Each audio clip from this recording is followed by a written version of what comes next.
Hi guys, Joe and Reese here from the Average Pundits, and we are delighted to announce our very first giveaway here on the podcast.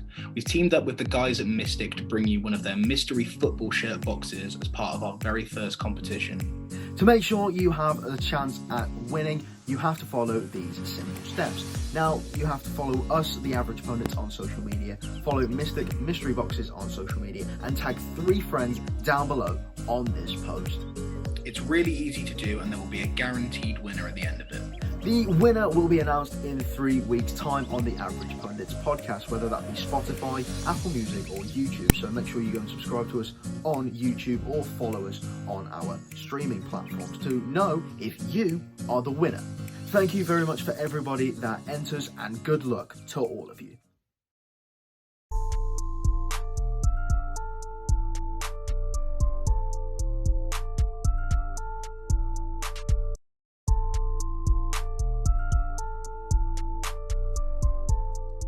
Hiya guys, and welcome back to the Average Pundits podcast. And as you can see from that video at the start, we've got a little giveaway going. It's been something that me and Reese have been keeping under our hats. We've been wanting to do this for a very long time, and we thank the guys over at Mystic for being able to make this happen. A great little business that we've collaborated with.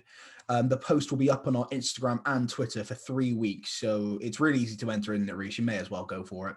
100%. It's free. It's simple to do. There's 3 simple steps, and you just got to follow the post instruction. I heard that there's a very, very handsome man giving you a lot of great instructions in that video, so make sure you go and check it out. Handsome men, Reese. Come on, where's the plural? Where's the? But guys, welcome back to the Average Pundits podcast this week. We hope you're all good. Hope you're having a good week, and we've got an interesting episode for you on Manchester City, who at the moment seem to be storming the league. So we're going to give you a little bit of a deep dive into their season so far, a little bit of a deep dive into the stats. As always, I've got Reese with me to aid me on that. But Reese, what is there to say about Manchester City so far this season? I think they've been phenomenal. Well, everyone thought that it was going to be similar to last season. Liverpool were going to storm the league, and Man City had quite a poor start. Let's be honest. Like no one, everyone was kind of writing City off from the get go, and which was quite the shame because they had a lot of key players, but they also, the protocols of the league have kind of got in the way, and COVID and everything like that. The pandemic has got in the way. So with Manchester City, I think it's key that they have come back. They're 5 points ahead at the top of the table, I think, still. They've just beaten the defending champions 4-1. Definitely not salty about that. But yeah, they seem to be fit and firing, and I don't see them slipping up now. And if they do, I could have to wear a Manchester United shirt at the end of the season. As Reese mentioned, if you haven't forgotten about that. But at the start of the season, we did our season predictions. I think I predicted City first, Liverpool second, United third. The current table is Man City up at the top with the United in second, Leicester City sitting in third, and Liverpool in fourth. And there's 2 points, 3 points, 5 points between these teams. There isn't much separating these guys at all. So there's every chance that things could happen, but the way Man City are going at the moment, it's very hard to see who's going to be able to knock them off the perch. If we look at some of their players this season who have stood out, I'll come to you after, Reese. I want to find some of the ones which have impressed you the most. For me, one of the most impressive players, I think, this season, he's almost had just an absolute rocket of a season. He's been absolutely fantastic. It's Ilkay Gundogan. He's been amazing from the midfield, and I think he's had 9 goals in the Premier League. He's actually their top scorer with 9 goals. Raheem Sterling's second with 8. Obviously, lacking Sergio Aguero through to injury, and for whatever reason, they don't play Jesus near enough as much as maybe they should. But the results are coming in, so fair enough. But Gundogan, 9 goals. As a central midfield player, he's key, isn't he? Yeah, you thought he'd probably fall off at this point in his career. He's aging. He's got. Where is he now? He's like early 30s, kind of, maybe late 20s, and that's kind of where you hit like the end of your peak. Like your peak starts at about 27 normally. if you're inhuman, it starts at 21, aka Kylian Mbappe. But Gundogan, he's had a phenomenal time at City. He's been one of their kind of most consistent players, and this season he's proven that he can step up in the big games. There have been a lot of key games where he's been missing that Manchester City have then gone and lost. You think about the 5-2 against Leicester. the second game of the season, he wasn't featured in the squad. It was Rodrigo, Kevin De Bruyne, and Phil Foden, and Fernandinho manning manning the midfield. So I think it's key to note in these key games that he's missing that Man City don't get good results, and when he's come into the side, he's been that key guy. Yeah, he's often been the difference maker. He can come onto the pitch and completely change a game at the moment. He's been lethal in front of the goal. And if you look, you mentioned Kevin De Bruyne in there, arguably the best player in the Premier League on his day, and the season, which is a few injury problems here and there, but it hasn't stopped him being the top Man City shot taker and top for assists. I think he's had 10 assists in the Premier League and he's taken 60 shots. And second in terms of assists on all majority of these lists, Raheem Sterling second with 4 assists. Then you've got Raheem Sterling second with 42. Third on the shots list is Ilkay Gundogan again. And third in terms of goals for assists, goals and assists rather, is Phil Foden. And that's a player which we will talk a little bit about in a bit because I think he deserves his own kind of little spotlight. But if we're talking about Kevin De Bruyne, I definitely feel like, it's been a conversation really of 4 players, in my opinion, for best in the league from last season. And it's speaking in kind of general for the Premier League, you've got Kevin De Bruyne, you've got Sadio Mane, Mohamed Salah, and Virgil van Dijk. I think those 4 have stood out quite a bit. If you want to go a little bit further, maybe you could put Alisson in that conversation as well. There are other players, or do we not mention Alisson on this podcast for now? Is it still a sore spot? His passing ability has definitely gone downhill. We'll just say that. If you haven't seen the Liverpool Man City game, Alisson didn't have the best time. And who hasn't at this point? Like, watching it is like, I saw Sky Sports were dissecting the Raheem Sterling header. I was like, well, it's not hard. Alisson gives it away. And then it gets passed into Sterling and he heads it in. We could do that job. Jamie, give me your job. Give me a job, Jamie. But I think those 4 have been kind of like the top dogs in the Premier League. And Kevin De Bruyne for Manchester City is part of this core of Man City players, which are becoming like modern icons. You had David Silva, who's been in Ghana now, who's retired for City. I think he's had like the most wins at the club. I think he had like 220 wins or something stupid like that. You've got Sergio Aguero as well, who's still at Man City now, a modern icon, as well as Vincent Kompany and Yaya Toure. There's, again, other players in that mix, but those 4 kind of key icons of past are kind of the ones who have cemented City in this kind of modern era of football with the new kind of wealth and investment that they've had. And Kevin De Bruyne is a priceless player, which will make any club better, 100% will make any club better. And it wasn't so long ago we were talking about when Man City got struck with the transfer ban, whether Man City were going to be able to keep their players. And, they managed to wriggle out of that. And Kevin De Bruyne stays. And every time Kevin De Bruyne stays at your club, you're going to do good, aren't you? Yeah, definitely. And as you say, he is part of that modern icon sort of pairing. Like, if you think about icons for Man City in the past, you have to look back to Stephen Ireland, and he's not exactly the best catch of the day, is he? So speak for yourself, mate. Stephen Ireland, what a player. I mean, he could do what I can't, so there you go. But yeah, Kevin De Bruyne is he's a class player. What else can you say? Like, probably say some of the best vision in the league, if not the best vision in the league. Obviously he didn't have the best of starts to the season, but he's definitely finding his form now. I think he's on about 3 goals for the season, and he's good in the build-up play. He always has been.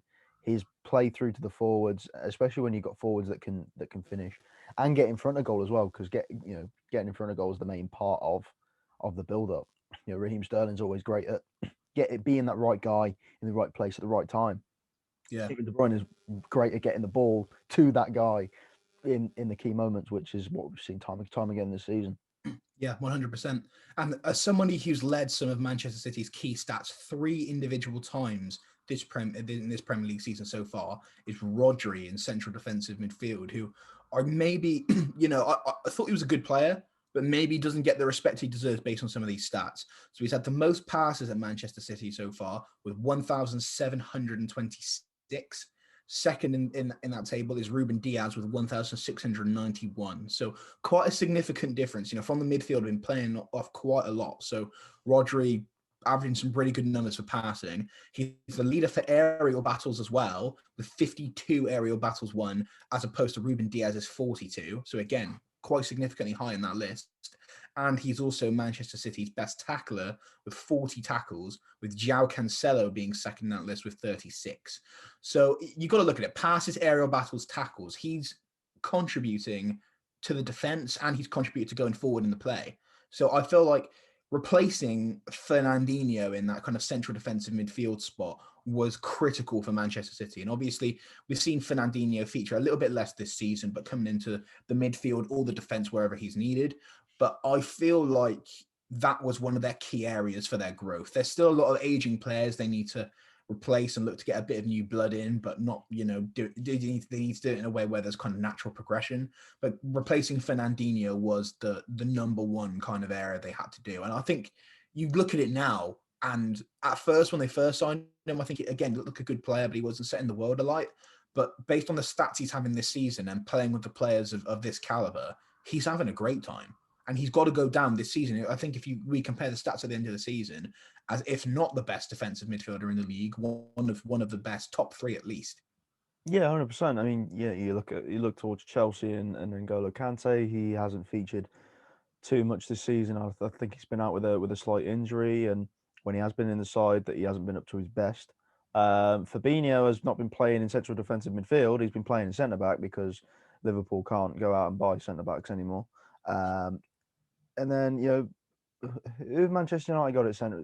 McTominay's having a good season, so you can't look past him. But Manchester City, Rodri is having a great season. It's been some time since we've seen a young, promising centre defensive midfielder from Spain that's looking to do the really dirty work. You look back to kind of like Sergio Busquets, or even Manchester City's current manager Pep Guardiola, who was also a central defensive midfielder. So I think Pep Guardiola knows a bit about that position, being Spanish and being in the Premier League.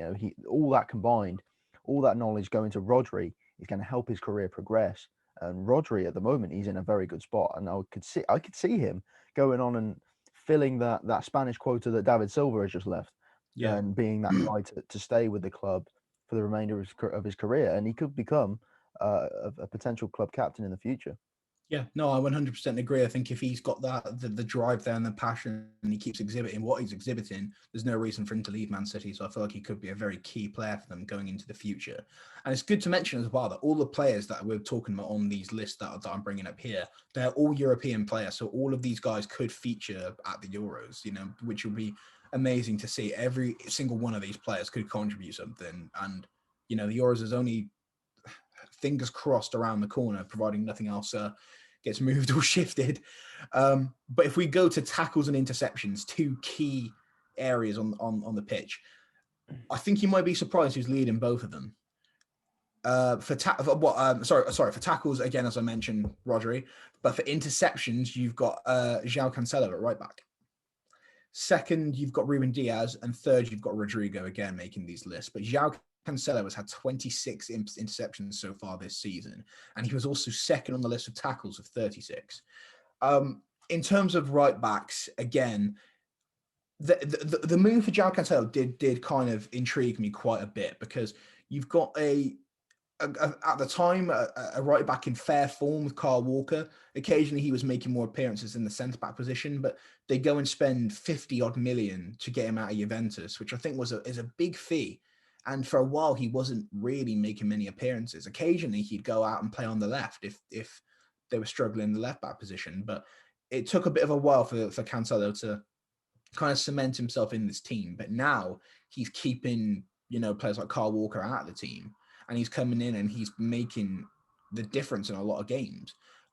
Fast, good at assists coming into the box. He's got an eye for goal as well occasionally.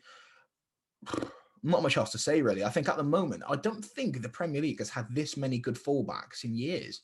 Like the fullback position has completely adapted over the years. I think Liverpool have spearheaded that quite recently. But I mean, Premier League fullbacks. I mean, what can you say? I think we have the best fullbacks in the world. I really do. Yeah, I mean, it depends on where you're playing Joshua Kimmich nowadays. I'd say that he's up there for one of the best. I think he's more playing a central defensive midfielder role. So Yeah. you got people like Danny Carvajal, Alfonso Davies in the Bundesliga. You've got. I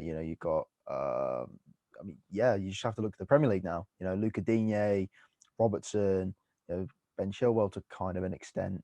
To that right back position, you got Trent, you got João Cancelo, Kyle Walker, Ricardo Pereira. There are a lot of good players. Aaron Wan-Bissaka too, and I'll give him props. He's a very good defender. He's called Spider for a reason. Them long legs. He's got legs and he knows how to use them. You just got to look. And then João Cancelo coming from Juventus, I think that was a very key decision. It was odd at the time, but you see, I think Pep's one of those managers. He won't go for someone unless he needs them. And he brought in Laporte because they needed a centre back. They brought in, maybe he brought in Nathan Ake, and it was a bit, jumping before they'd done too much research. Coming from a relegated club, they got relegated for a reason. Nathan Ake might not be the one, and they might look to ship him off in the summer, or unless they try and grow him a bit more. And then they brought in Ruben Diaz because he's a definite need because of the centre back partnership. And João Cancelo, at the time, we thought it's not going to be the one. How's he going to get Kyle Walker out the side? And look at him now. I remember watching Manchester City against Newcastle. He ran the show against Newcastle. So I don't think that there's too much that he can't do.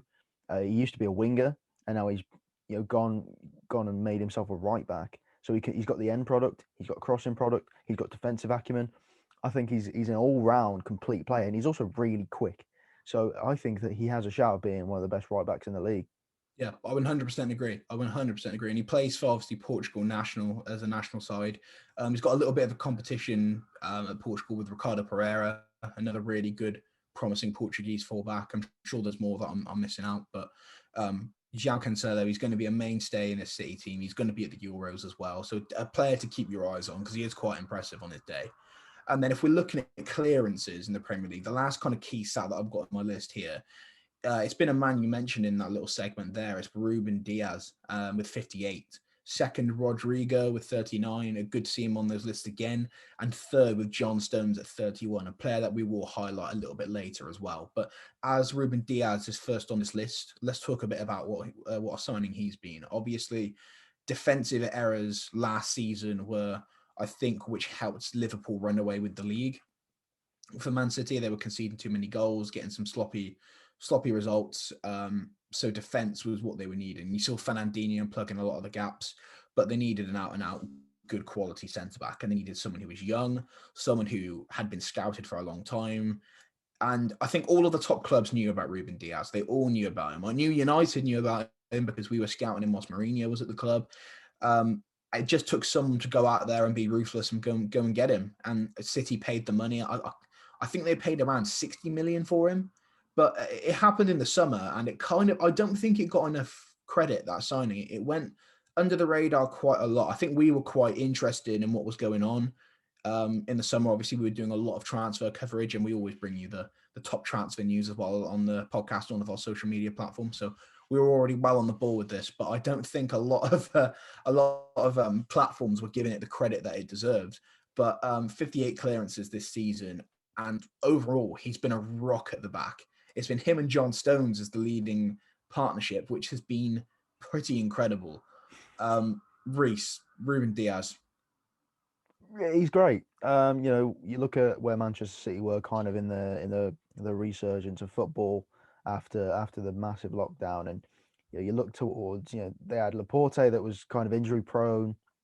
They hadn't quite signed Ake yet. They hadn't signed Ruben Diaz. So who were they playing?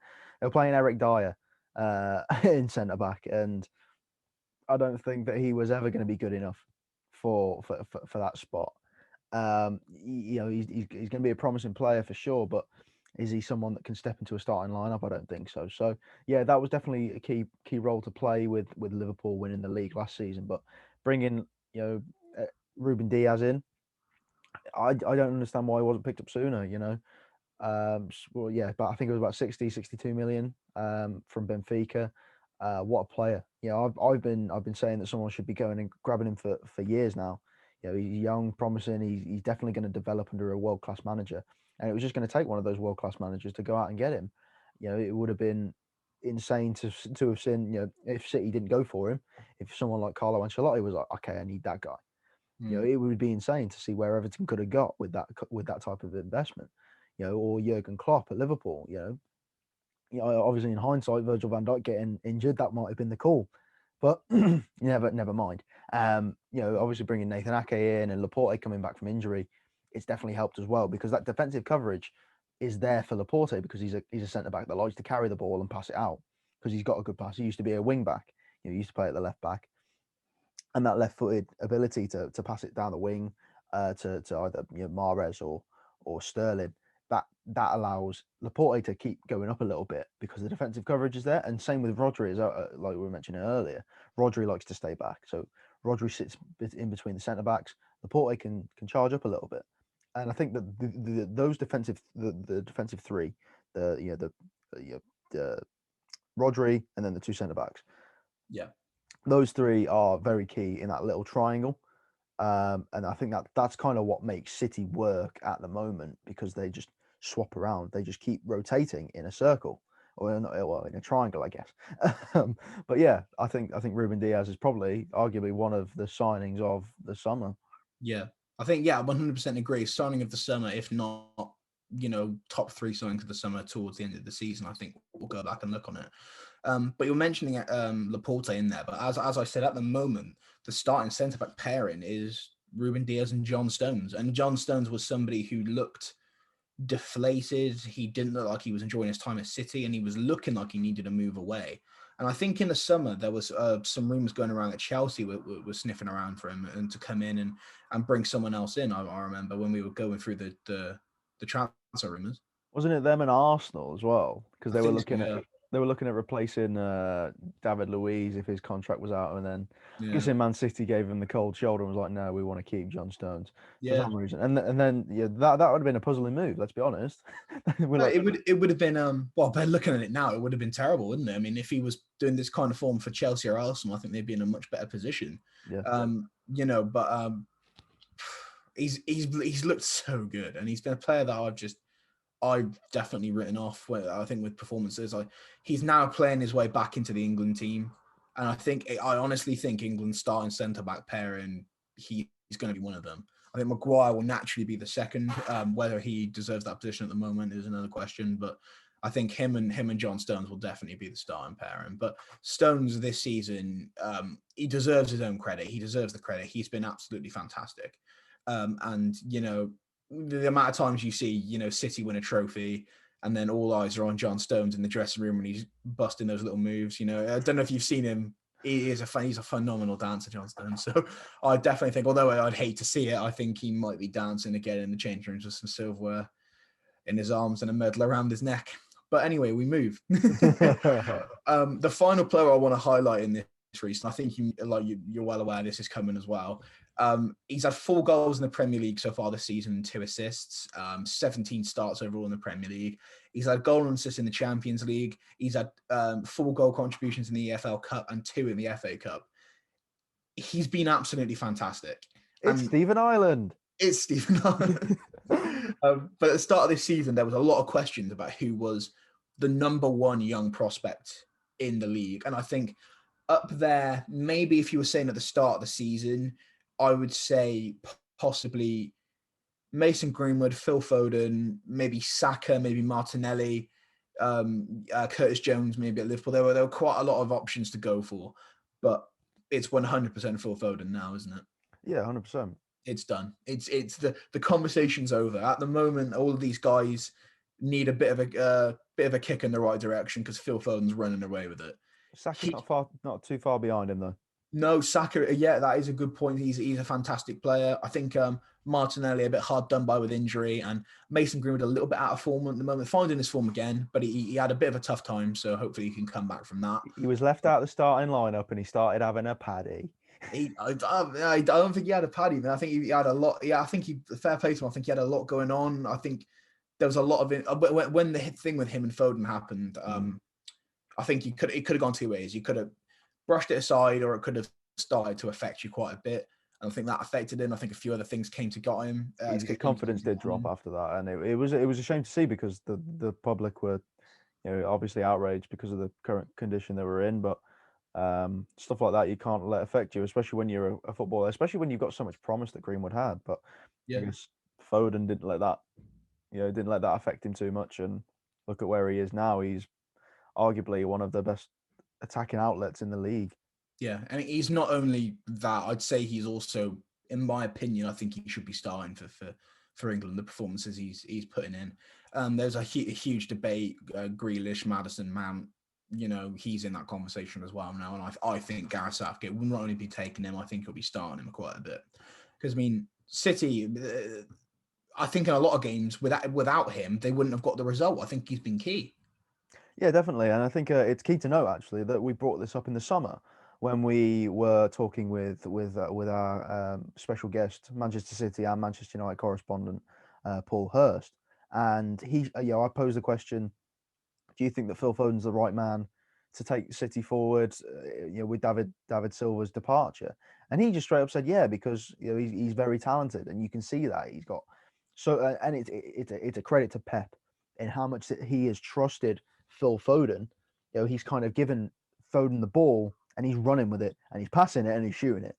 He's getting in those positions, and it was showing last season, and it's showing even more this season. The more game time he gets, and Yeah.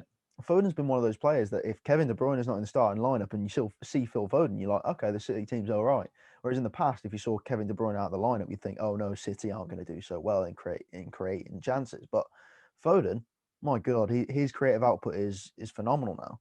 Yeah, a massive shout out to Paul Hurst there. He did hit the nail on the head. But we're looking at Phil Foden now, and exactly what Paul said. He is a key player for City, and they've often opted for almost like a false nine formation with Foden kind of acting as the striker, sitting a little bit deeper so the wingers can go and do their work. But they've opted for that quite a lot in the Premier League. Against Liverpool, he was fantastic. I thought he was particularly impressive against Cheltenham when they were in the Cup. I think in that particular game, obviously outside the Premier League, City looked terrible. They even went 1-0 down. But the only player in that game who was really showing the passion and drive to get them the win, and I think they ended up winning 3-1 in the end. And Phil Foden was that driving force, and he's replicated that again in the Premier League. And he's not going to get any shortage of starts now. I think 20 years of age, there was a big question whether Pep was the right manager for him and whether Pep was going to nourish him and lead him in the right direction. The other day, he made his 100th appearance for the club. He's 20 years old. Pep is the right manager for him, clearly. Now, Pep he's clearly had a plan for him, and Foden's been, I think he's just had that kind of level of experience meets hunger. So I think the games where he's come in, he's learned a lot. And then there's also been that element to him where it's like, okay, every game I don't play is a missed opportunity. So when I do get my opportunity, I'm going to go in there and smash it. And look at him now. I think 100% he's number one at the moment. I think it was good to note Saka as well as probably number two. But those guys, Foden especially, have been absolutely fantastic. So anyone who's watching this podcast at home, I'd love to know what you guys think about Phil Foden. Is he your number one? Because he's certainly our number one at the moment. So give us your opinions. Average Pundits on social media, Pundits Average on Twitter. You can do that whilst you're entering the giveaway. You can give us a little message. You can enter that giveaway as well. Win yourself a free shirt.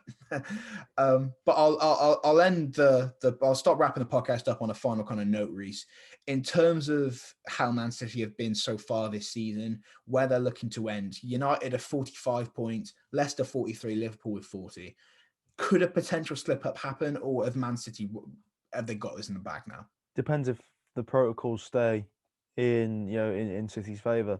If they have a couple of players that have been in contact with COVID, or if they have players that just get injured, then the season could be over. United could run away with it, or we could even have Leicester winning it for the second time. It depends on if their defence can stay a hold. If Stones can keep in form, if Laporte comes back and he's in form, if Stones falls out of form, maybe if they keep scoring the goals. As soon as that's at the beginning of the season they couldn't score many goals. And then they're finally starting to find that defensive form and being able to actually score and win the game. So for me, I think it could be a conclusion, but the exciting thing about this season is it's very close. Unlike last season, I think that last season it was a bit, it was a conclusion. Liverpool were going to win the league at Christmas, 100%. We don't. Yeah, we're past Christmas now. We're in February. We're a couple of Yeah. weeks away. We're down to the final stretch, and it's unclear who's going to win. City are 5 points ahead, but that can be lost in 2 games. Yeah, it's true. I mean, they could well run away with it now. They've got to keep the form up, and this season has been an odd one. They've won the last 5 games on the trot. I think actually they might be like 7 unbeaten now. But anything could happen. United were on a fantastic run, they slipped up. Liverpool were on a fantastic run, they slipped up. It could happen to the best of them. So it'll be very interesting to see what happens. And in terms of me, I think I predicted City first, Liverpool second, United third. I think I'm still going to lead with that prediction. I think Liverpool are going to catapult back up there. United have still got huge games to play this season, and if we slip up to Sheffield, and I watched United in the FA Cup last night against West Ham, and that was genuinely like pulling each individual hair out of my head. It was so bad. I can assure you it was terrible. Apart from an amazing Fabianski save in the first half and Scott McTominay scoring in the 97th minute in extra time, that's it. Terrible. But, this is the kind of standard, at the moment. The Premier League is wide open. It's been a very interesting season. It's not been as storm ahead as Liverpool last year or City the year before, but it's been a very interesting season. So it's all still to play for. And we would, like I said, love to know your opinion on who's going to come out on top of the Premier League and whether Phil Foden is the best young talent in the league. So if you want to feature on the podcast, you can always get a hold of us at theaveragepundits@outlook.com. You can follow us on Twitter at Pundits Average and Instagram and Facebook at Average Pundits. And if you're listening to this on your favorite streaming platform, do give us a follow. And if you're watching on YouTube, please like and subscribe to the video. The last podcast did absolutely brilliantly. So we can't thank you enough for the support. I think we're on like 120 subs right now, which is really positive to see. So any chance we can grow that, we're happy to grow it. And also going into that competition on social media, it's there to be won. It's a free football shirt. Make sure you go and enter that. Reese, at the moment, I think we're doing quite good. Yeah, 100%. If you guys like the content, make sure you let us know that you're liking the content. If you think that we can do something better, comment down below, or give us a message on social media. We're open to ideas. We're open to anything. If you want to contribute and give us a podcast idea, let it be known. We take on all ideas. So make sure that you're staying engaged with us. We're on 121 subscribers at the moment and counting. We're still heading towards that goal of 1,000. I don't know when we're going to hit that 1,000 by, but we need to get there soon. Well, there we go, guys. Thank you very much as always. Enter the competition. Good luck, and we will see you next time.